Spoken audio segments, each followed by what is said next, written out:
Hi, Eric Wareheim. So excited to be here at ComComedy.biz, the #1 UK comedy for all kinds of stand-up and DVD. And it's a pleasure for Tim and I to be a part of the internet culture here in the UK. UK is one of my favorite websites. Was it hard jumping from 90-second sketches to a 90-minute film? Well, I see what you're doing with the symmetry of those numbers. Yeah. 9-to-9 ratio. So it's just like if you're going to make a small cake, you apply sort of the same technology to making a larger cake. You just increase the ingredients. The amount, the quantity of the ingredients changes. So it's very similar to the process of extending the film. You add a little more comedy, you add a little more drama, you add a little more of that special something that we provide, which is humor, to the ingredient list. And your recipe suddenly becomes perfect film, not just a TV show. A little bit of sugar is a tickle joke. Some nutmeg, that's a butt slap. You know what I'm saying? Do you prefer working with the bigger stars of comedy, or do you have more of a fun time working with the sort of LA nobodies, you know? Easy with that, nobodies. Yeah. I just think he says the term nobodies, yet if you listed the top 10 websites, these guys wouldn't be anywhere near the top 10. Amazon, Google, Yahoo, Sahanenen. These are all better sites. Yeah. I mean, in America, I don't know how you guys do it here. In America, we look at everyone as kind of like an equal playing field. There's Will Ferrell, and there's David Liebehart, but we come in and with the attitude of it's going to be fun no matter what. You know, and in the credits, it's not, we don't give a point rating here of like, starring Will Ferrell, 9. Like that's on the level of fun, you know. They do for top websites, though. I'm excited to get a Wi-Fi connection and download all of ComComedy's greatest hits. I hope they have some kind of number, like top 5 vids. Have you ever done this to sites that you enjoy? You go in your Safari browser, you go download local version of site, and then that way you can enjoy the site when you're off the Wi-Fi. I recommend doing that. I have not done that yet. Oh, you just, for example, I do it with Amazon. If I want to do some offline shopping, you wouldn't just that be tons of megabytes? Yeah, it rips my computer apart. I mean, I got so many. I travel with like 300 or 400 external hard drives that I daisy chain together, so I can just enjoy. Must be a mess in that hotel room. Lines the whole room. Everyone else is, I reckon, just like, ooh. So you've got like a pretty strong style of comedy. Are you precious with your work? When Tim and I started, Tim and Eric as the entity, legally I have 51% of the vote.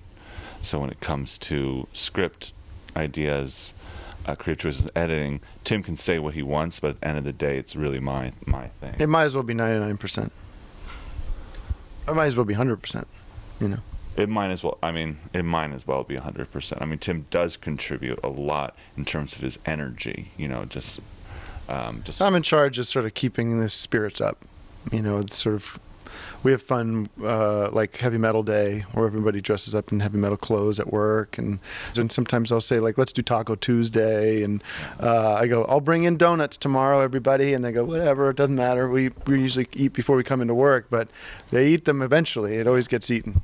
Tim usually shows up 2 or 3 hours before everyone else and has something laid out for us. One time he bought a cappuccino machine and made everyone cappuccinos and Americanos and macchiatos. And I gotta say, there was a lot of positive energy going through the office that day. I mean, the quality of cappuccino was shit. I mean, it was really the first time I was using the machine. Yeah. So it was something you have to get used to. But it's really just a thing about him sharing what he can to the process. You touched on your relationship in the office there.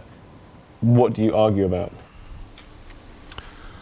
Well, I originally would argue a lot about how much control I have over the creative content. For a while, that was sort of what the big argument always was, because I was originally wanted to have a lot more to do with the process. But that argument's long gone, and we settled that in court, and it is what it is. So Eric always yells at me, "Don't you tell anybody what to do, ever." And I go, "Okay, fine, and let me at least be in charge of the coffee machine or something." And he goes, "You can have that." Yeah. I give him that. I just say, give me an email a couple days in advance if you're going to do cappuccino day, if you're going to do heavy metal day, and I'll approve it. Yeah. Almost always. The trip hop day was voted down. No, we're not going to do that. I don't want because for it to work, you need to have the music playing, and there's a lot of sensitive stuff. Editing and writing and trying to get on the thing. Just wrote an email back. Sorry, man, not interested. Then it's off the plate. It's off the table. I'll move on to something else. What did you have planned for Trip Hop Day? Just everybody where it just kind of gets into that vibe, and we play trip hop music. And I was gonna make everybody iced macchiatos. It sounds pretty good. Why did you turn it down? The problem was Tim had an idea that he wanted to outfit with everyone with the big flared pants, and the music. Yeah. Like I said, the music was going to be quite loud and just disruptive towards the day at work. So. And our editors, the people at our staff work hard during the day, and for them to go home and be like, now I have to come up with a trip hop outfit, that's just a little bit overboard. I gently told Tim, heavy metal day's fine. We have metal at lunch, and that's it. And Tim makes a big metal cake with some axes and stuff and a pentagram, and that's what I'm okay with. What would you say defines a typical Tim and Eric van? British. Kooky. Yeah. They're the types that enjoy a good laugh, that have a little bit of artistic sensibility, enjoy some of the lighter side of life, and they. I don't know if you're familiar with the cartoon from Mad Magazine, The Lighter Side. Probably a lot of those folks. Dilly birds. That's those kind of guys. And in terms of influence, do you have any British comedy influences? I want to say Russell Brand, but that's my gag. That's my jag. But now that you said it, maybe we could start over. Take two. 5, 4, 3, 2, 1. Russell Brand. We're so glad to have him in the States. He's such a gifted guy. We're big fans of Brand X, his show. One of the great American TV shows since the Waltons. And what is it about Russell Brand that influences your comedy? His style. Mainly haircut. Scarves. Fitted jeans. Just the whole rock and roll attitude that I hate to be you guys to have lost such a rock and roller. I imagine the day he left for America, the whole country waving goodbye with the British flag, saying, "We wish you well. We wish you weren't leaving, but we do wish you well." We hope he just continues to soar and fly high like an eagle and become an American citizen. That's our dream. And we are trying to get Congress, our government, to pass an amendment to grant him citizenship, because we don't want to lose that precious boy. And he's welcome in my kitchen any day.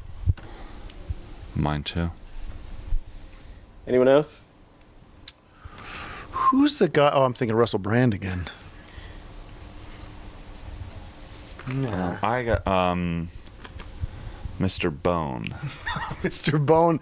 He's the Charlie Chaplin character. Yeah. No, Mr. Bean. Right, Mr. Bean. There's obviously lots of influences in this country. Let's list them. Chris Morris, Peter Serafinowicz, Robert Popper, Graham Linehan,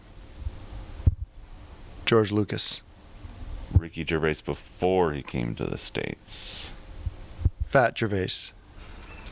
Fat Gervais is funny. Skinny Gervais, not so good. V-neck, the beer, sarcastic Gervais, not nice. I once saw Gervais do stand-up in America, and he was clearly wearing Spanx, and was and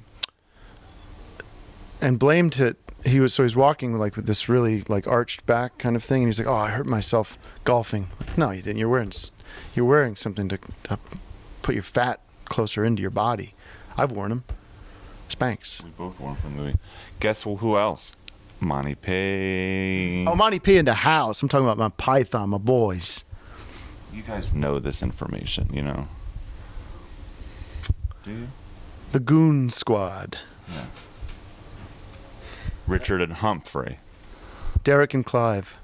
In terms of British music, you fans of British music? Simply Red. Spice Girls. Who sings the song? I'm never gonna let you go. Rick Astley. That's a pretty comprehensive list, to be honest. FYC. You know what I'm talking about? Yeah, the guys from Firestarter. Fine Young Cannibals. Oh, yeah. What are Firestarters, though? I'm the fire starter.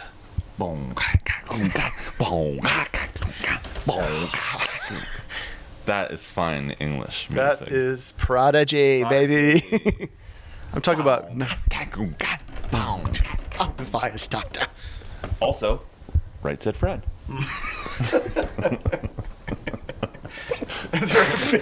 Those are our favorite British acts. Just them. And Chumbawamba.